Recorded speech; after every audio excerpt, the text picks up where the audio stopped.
Everyone's back on the Bossman show with Morgan State Bears coach Kevin Broadus here on the Bossman show. Coach is up there and doing his thing up in Maryland. Coach, how are things going with you guys up there, man?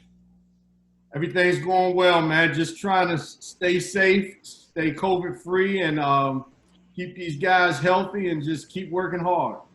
Yes, indeed. Talk to us about that, Coach. Back in March and everything kind of went down. Where was your team at, and having to go from being on campus to being together to being at home in their own environment? So, how was that for you and your team transitioning through the spring and summer there? Well, it's interesting. I was just talking about that in the MEAC media day today. I think the best thing that happened was the MEAC shutting the conference down because, God forbid something would have happened. One of these guys would have got sick and something would have happened. The MEAC would have had a stain on them. So I'm glad they decided to shut it down like all the other leagues did.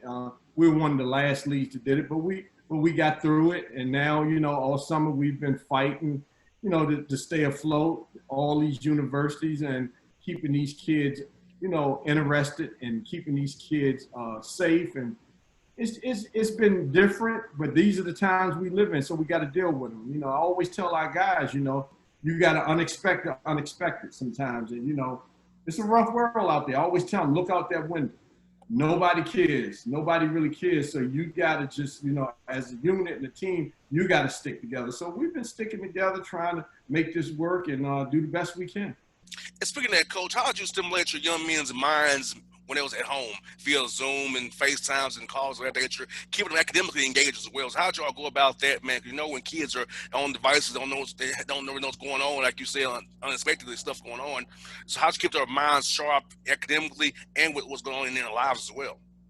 First of all, I told my kids, I said, this is where I am with this whole thing. I encourage you guys to go out and protest. Just don't do any looting. Don't do anything crazy because this is about you guys' future. So get involved. Do things with your community. Do things with your region. And because I went out downtown DC, protested, walked through, and it was just an eye opener. Our folks was doing this 50 and 60 years ago. Now we're doing it, and I just told them, this is for your future. And having those conversations with them. We had guys really were out there taking pictures. I was out there. We told them, hey, this is a time to get caught up on your academics. This is not a free time to just go out there and F off. Go out there and be productive. Be productive in your community. Be productive with your families. Do things that you haven't done before that you don't have to go out and do something crazy. So our Zoom calls were really good. Our guys were really good. And, everyone came back safe. And, we're just trying to make this work. I told them, see, in life, God puts things in your hands. He tries people that he can overcome this. He knows what's overcoming it. So we just got to go with the script. Do what these people tell you, that the scientists tell you. Do what's right and just keep marching forward.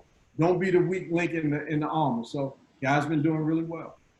Yeah, because, you're 18, 19 years old, 20 years old. You want to go out to the mall, see a chick, hang out, go do something, but you can't because, the one time you slip up, that could be the whole team and your season because one person exposed can mess up everybody for 2 weeks, and then you can't play. You got to worry about making up a game and figuring out schedules. It's already compromised as is. So just one simple mistake slipping can ruin it for everybody. And glad they got that point because it's that serious right now.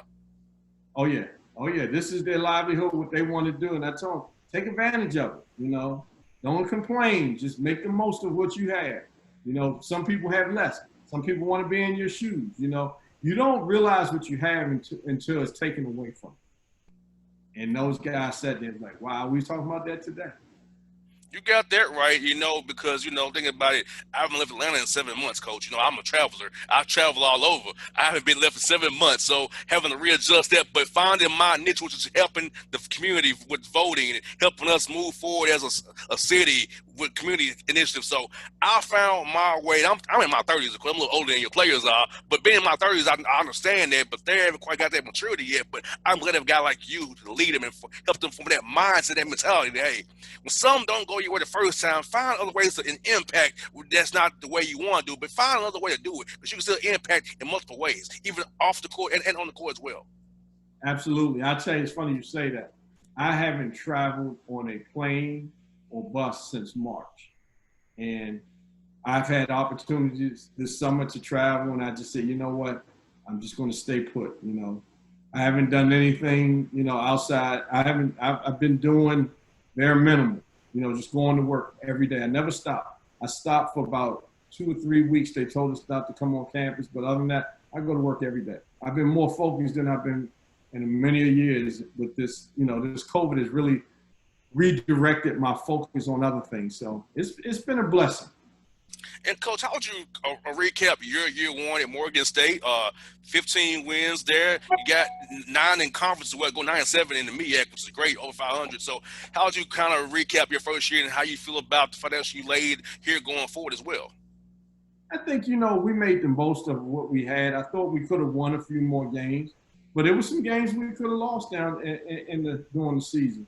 So I think we had an average year, a little bit above average, and we just want to build off of that. We want to send a message to the league that, we're going to play hard, we're going to play smart, we're going to play together.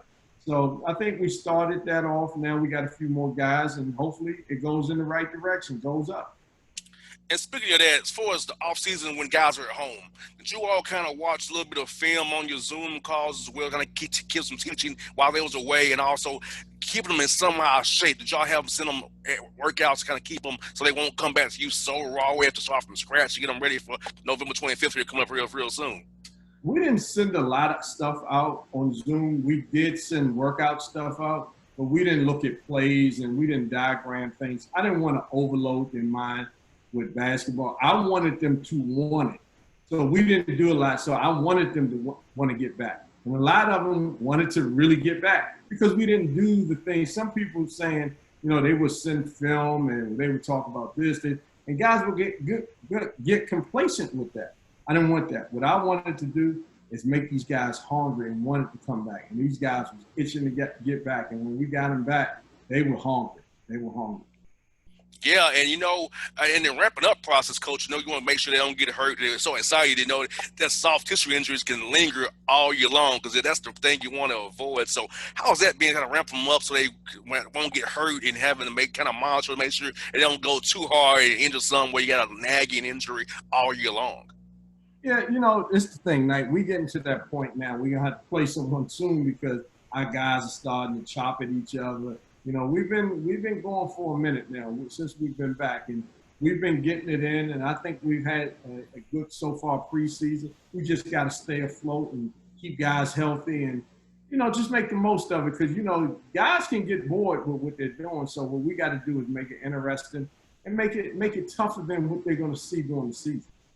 Most definitely. And, speaking of your schedule, I can only imagine, losing 2 weeks of non-conference games is Kyle had your mind racing to find games. So how was that been? Also, there was the other factor of, hey, some cities have quarantine, some don't. Some schools do, some don't. So how has that been trying to get games knowing that, hey, you got to follow all these rules and make it fall just right to get it done the right way?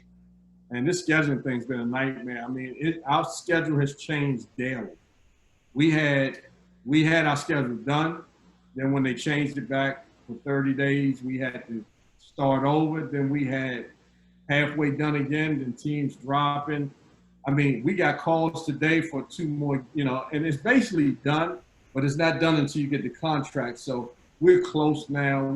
I think we got a good regional schedule, a doable schedule, and we just got to make the most of it. I mean, nothing's going to be perfect this year. And I think with the schedule being made, it's still going to be changes during the year. Most definitely. And I've seen some of them contracts, Coach, those COVID clauses, man, they're ugly. If it's fans, it's this number. If they're offense, this number. And I hate being on your end of it because I know you all have to play for money games for raise money for your school, and they just doing what they gonna do. You know, it's like it's just crazy that you got to deal with these different clauses. I begin because guys see me the contracts. I'm like, I wouldn't sign that if I didn't have to. We had a contract that had something in it about $500, and none of us could understand it. We had to go back and forth, and it made no sense. And then they had to change the wording. Then it made sense. But you know, these contracts now are tricky. You got to read them. You got to read them. You got that right, and you know it's so funny. Coach said it because I said you all. This is what helps raise money for you all's university. A lot of people don't understand it about the MEAC. Like you have to raise money for university. It pays for other sports too, so you have a responsibility not only to yourself but also the university to bring in a certain amount of income. But thank God that ADs and presidents understand it during this COVID period. Hey, the money ain't out like it used to be because they don't have money to give away like they used to. Oh yeah, the money is not even close to how it usually is. So, but we're gonna make it work for the money they send us. Most definitely. And the coach, I know a lot of teams been going out to vote as well. So, excuse me, young man, about the election coming up here real soon. You're in the DMV area, of course, up there in Maryland, up there. So, how have you talked about your team for getting registered to vote, getting them out there to vote, and how they gonna need to get engaged in their civic duty as well, along with also the community as well? All our guys are registered. We're gonna make sure that it's a day off, and we're going to use it wisely. We're going to go out and vote, and we're going to make the most of that day and just hope for the best, pray for the best, and may the best happen. We got to make some changes, and we know we are part of it. And these guys, like I told them, this is their future. They got to, they got to think smart about this. So not telling them who to vote for, or just trying to give them guidance of how to pick a opponent for yourself and for what you stand for and where you come from. Now, Coach, I heard on Tavares Hardy the other week. He told me great things about you. You know, you're all both in Baltimore there. So tell us about Coach Hardy from your end. He talked about you really well when he had him on. So tell us about your man, T. Hardy, man. T. Hardy is one of the best, man. Now, let me tell you, he's one of the brightest minds out there. Smart mind, knows the game, played the game. I mean, he has that as I tell our guys, he has that IQ, that high IQ about the game.